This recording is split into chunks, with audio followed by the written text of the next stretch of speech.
Part 3, don't mess with Texas, because the drives are grueling. It's about 8:30 in the morning. I'm about 2 hours into a 10-hour drive to Texas. So far on this trip, this is about the third week I've been in America, and it's the second week since I've been on the road.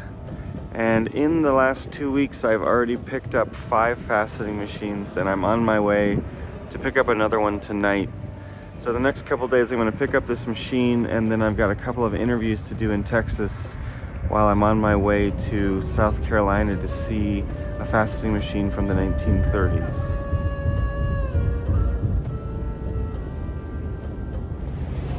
This is some real American food here. Over at the truck stop in New Mexico.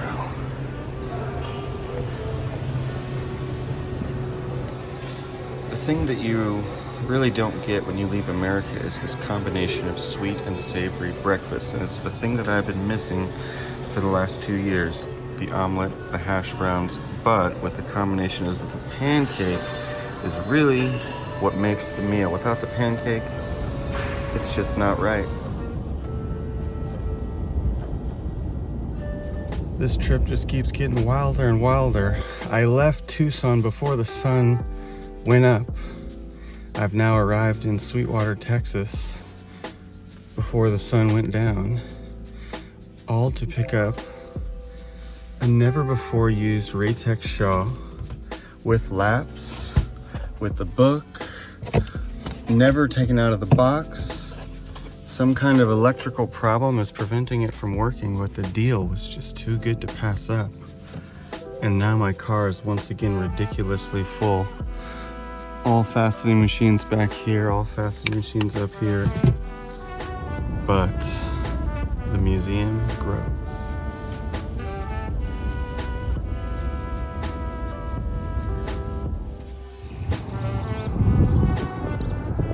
Texas donuts.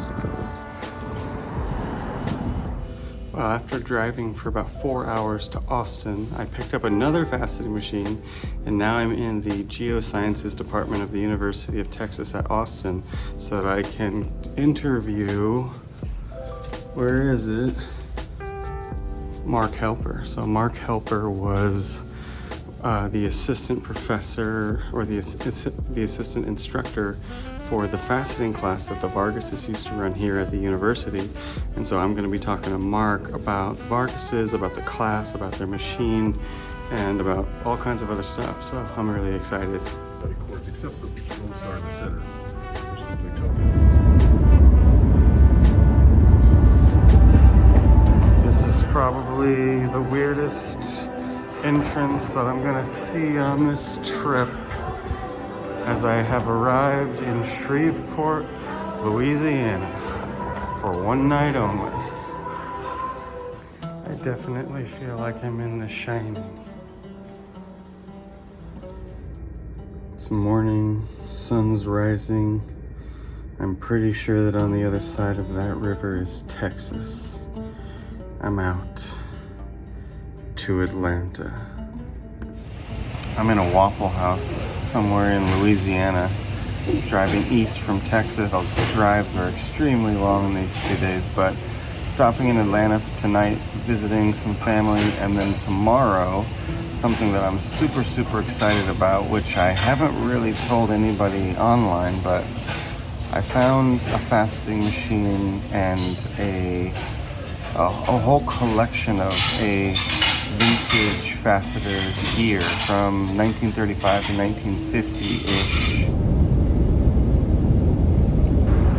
I'm in downtown Columbia, South Carolina, and I've been invited into this really cool underground bar that has some serious vibes. I got a book to deliver to some friends, and I'm gonna be like basically spending the evening hanging out with some other gem cutters and gem designers. I've been driving all morning was about 3 or 4 hours to get to Columbia, South Carolina from Atlanta, where I stayed last night. And today, it's a very exciting day. This is kind of the moment that I've been waiting for a couple of years now. I've been corresponding with Christian, the curator at the McKissick Museum here in the University of South Carolina, for probably since the beginning of the COVID pandemic. I just wanted to recount my experience at the museum today. It really went beyond my wildest expectations. I don't think I can really express how important this moment was for me. I gotta tell a small story just to be able to express the importance of seeing the machines and the artifacts that I came across today. So if we go back to the 1930s, there is no American gem cutting community. It doesn't exist yet. There's a small culture of mineral lovers and mineral collectors, but there are no gem cutters. There are no lapidary craftsmen or lapidary hobbyists, other than a couple of random people here and there who don't really know each other yet. Basically, there's one pivotal moment that the entire story revolves around, the spark that kicks it all off, and it's a letter to the editor of Rocks and Gem magazine, and it's J. Harry Howard, this random Joe from Greenville, North Carolina. He writes a letter to the editor and says, "Would you please find someone who can do a monthly column in this magazine about cutting gemstones, because some of us mineral lovers also want to be gemstone cutters and we don't know how." And so it ends up that J. Harry Howard is the man that he's looking for. He writes the pamphlet. He gets the monthly column in the magazine. He teams up with a jewelry tool manufacturer in New Jersey and releases his homebrew faceting machine, which they call the Dixon Howard No. 2. And eventually he releases a book in 1935, which is the first book about gem cutting written by an American. So 1935 is the big moment. And in this book, he's got a photo of his machine, this Dixon Howard No. 2 machine, before it's even called that. It's the prototype version that he uses. 1935, this is a 90-year-old book. It's a 90-year-old machine. It's really beyond expectation to think that something so random would still exist today. And I've been thinking about this moment for a while. I've been thinking about the moment of seeing this machine for probably 2 years. I've been dreaming of this moment. And I sort of just always imagined that it would be like in a display case in the museum, in this small university museum. And it wasn't at all like that. It wasn't on display. It was in a storage room in the basement, which sounds worse, but is actually better. There were at least 32 boxes of artifacts belonging to this gem cutter from 1935, J. Harry Howard. And we went through every single box. Hundreds of DOPs, accessories, so many cigar boxes full of rough, so much junk. This is not museum grade stuff. This is somebody's basement that's been packed into boxes and put into storage in a museum. But as we went through the boxes, I started to find pieces of this faceting machine, because they have the faceting machine. It was the first thing that we saw. There's actually 3 of them mounted to a piece of metal.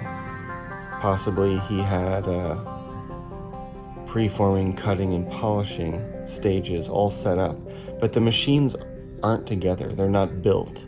The bases are there, the spinning part's there, but there's no quill, there's no index gear, there's no DOP, there's no mast. And so as we go through the boxes, I start to find pieces of the machine. And I know what the machine's supposed to look like because I've looked at this picture so many times. It's ingrained in my head. And so as we're pulling out these different pieces, I'm setting them aside. I'm not putting them back into their boxes. A metal dop, a head with an index gear, the pole that holds the index gear head.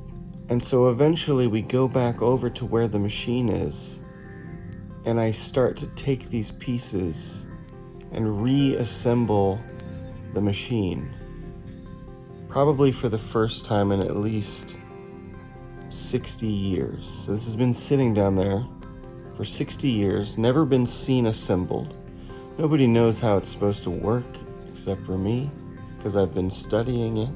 So I didn't get to enter the museum and see this long-lost machine. Instead, I got to dig through the remaining possessions of J. Harry Howard and find each piece in a different box and assemble the machine for the first time in living memory. And only after I put it all together was I finally able to see the machine that I had been dreaming of, the experience being so much sweeter and satisfying than I ever expected it to be, because I didn't just find it, but I built it like a dream.